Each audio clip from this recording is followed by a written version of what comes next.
Hi, my name's Kerry Muhlestein, and I'm just glad to be with you for a few minutes to share a mini thought or a mini devotional or fireside, something along those lines, just spending 10 or so minutes to convey a message that I think is important. And today we're going to talk about something that I think is a little bit confusing to many people in the world today, but I hope we can make it so it's not for members of the Church of Jesus Christ of Latter-day Saints. So I'm going to share my screen and that will allow us to better talk about this. So the question is, how do we know things? What is it that you might know? What is it that you might not know? How do we know things? Academically, we call this epistemology, or the study of how we know things. And typically, we've come up with four different ways that we say that we know things. So if we're going to look at epistemology, what are the four ways that we can learn or know something?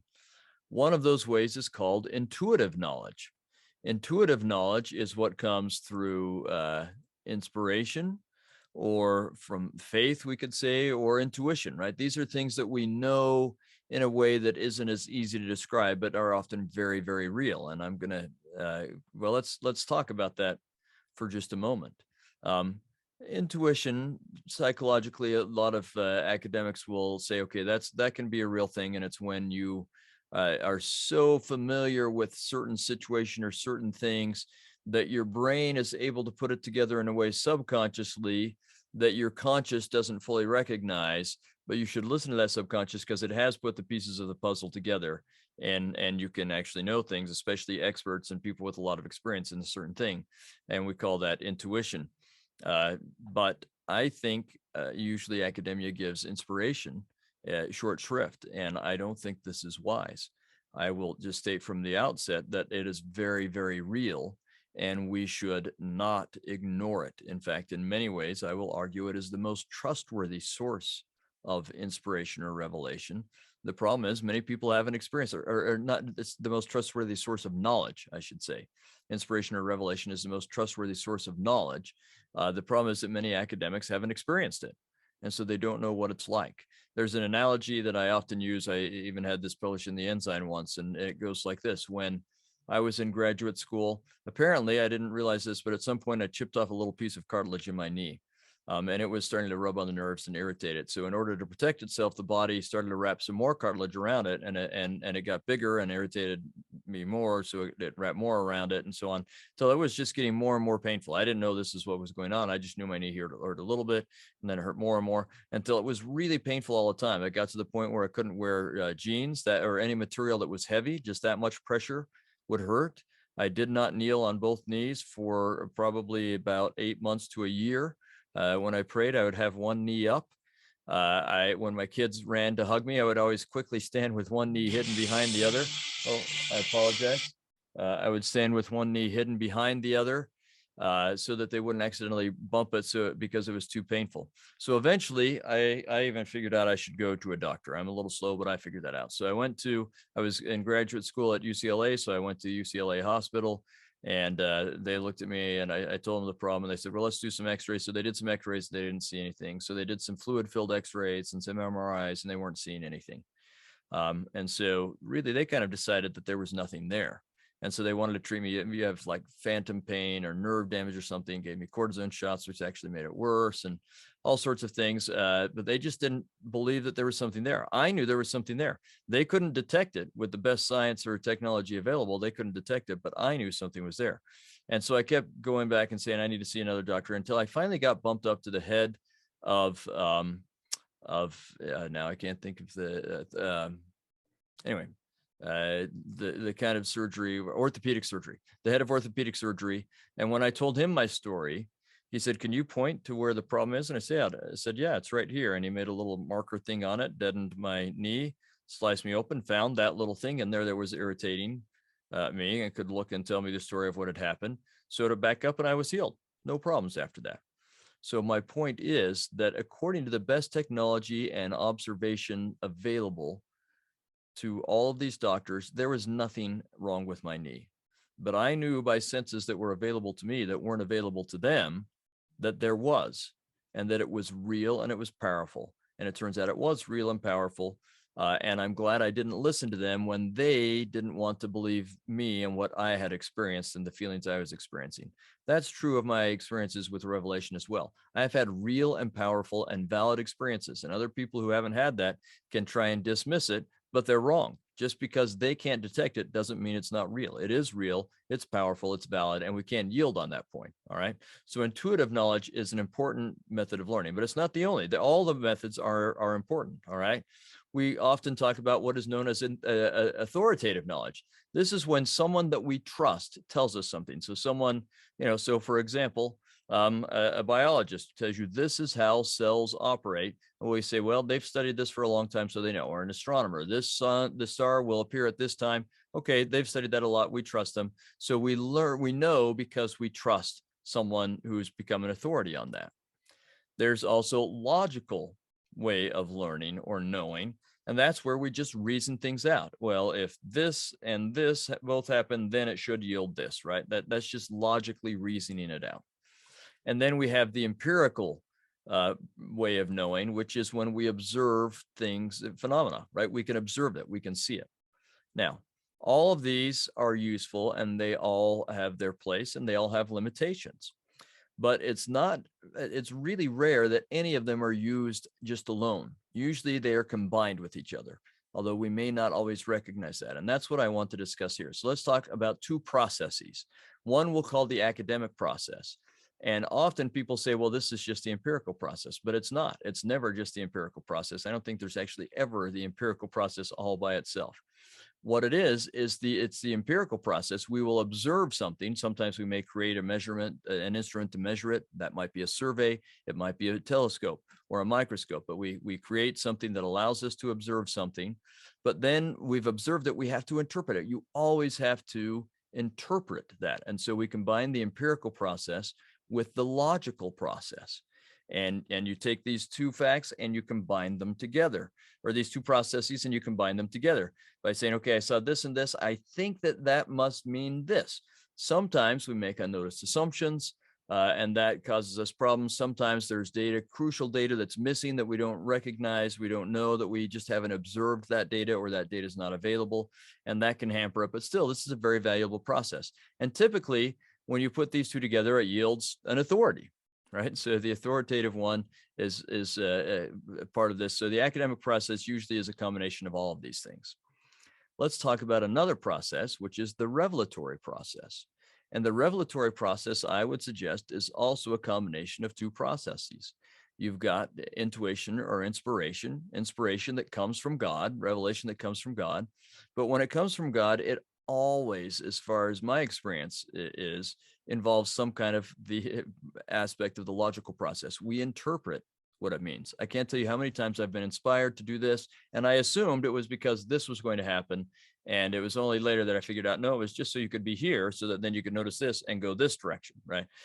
There's always a bit of interpretation of the inspiration that we receive. That's because God gives us this perfect truth, but it enters our faulty brains and so on, and we have to figure out what to do with it as mortal beings. So those two processes are the processes that we use the most. And sometimes people see them as competing with each other, but I don't, and I think we shouldn't. I think we should see them as an opportunity to use both as much as we can. Now, we have to recognize that they each have their strengths or their abilities, and they each have some limits. So let's talk about that.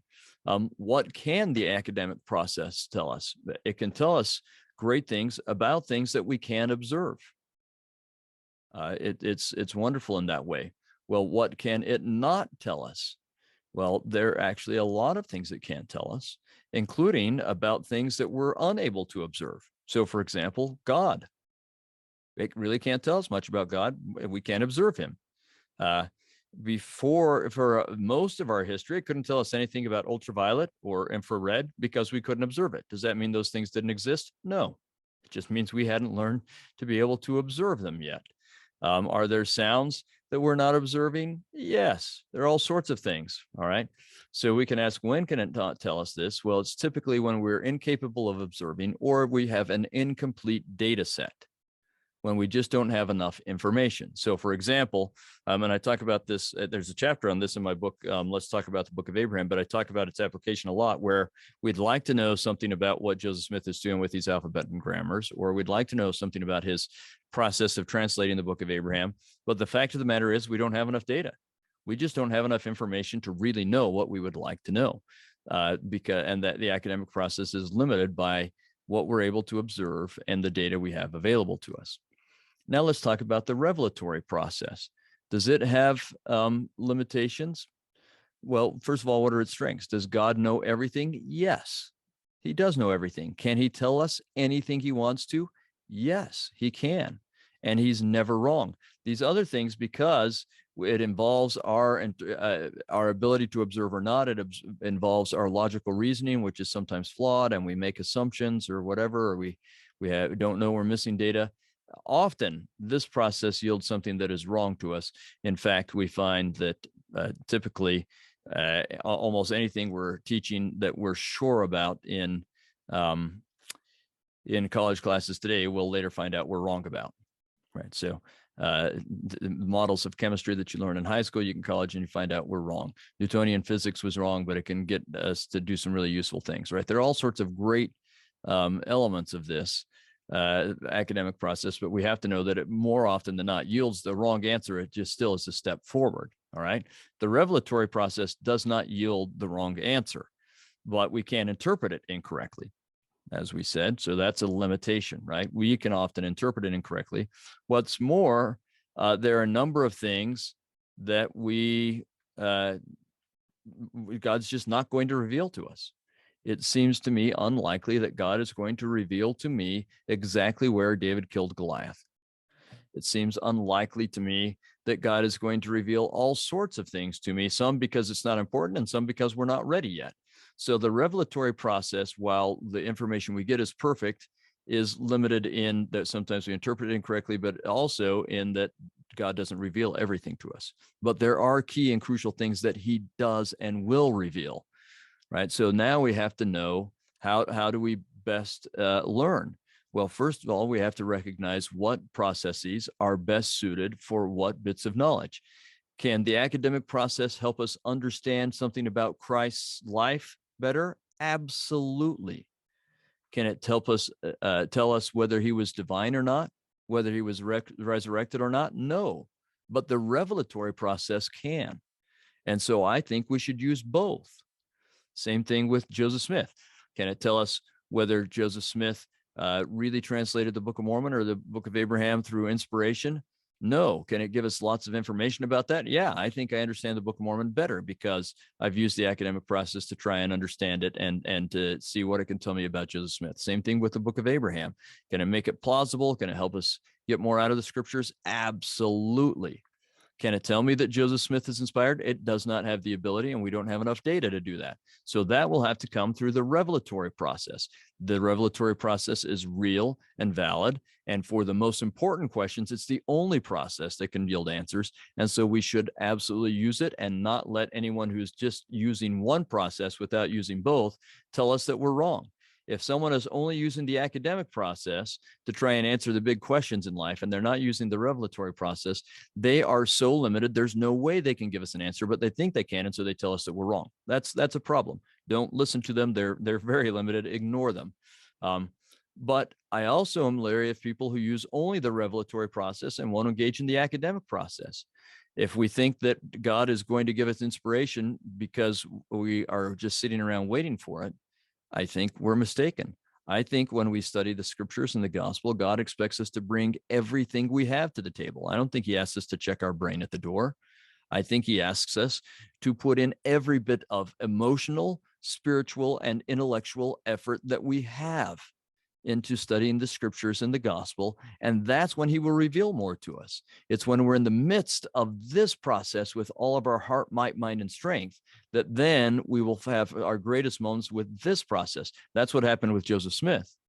It's absolutely what happened with him. He went through this process as best he could, and then this process kicked in. And that's what was beautiful and powerful for him. So the question is, should we do either one in isolation? And the answer is no. pursue them both together with all of your heart. Don't let anyone fool you when they use just one process, and don't make the mistake of using just one process yourself, but instead use both processes, but recognize what each is designed to do, and then pursue that full throttle with all your heart. And remember that which we receive from revelation is always right. We may interpret it wrong, but it is always right. And trust in that, and don't abandon it, but continue to pursue learning with everything you have.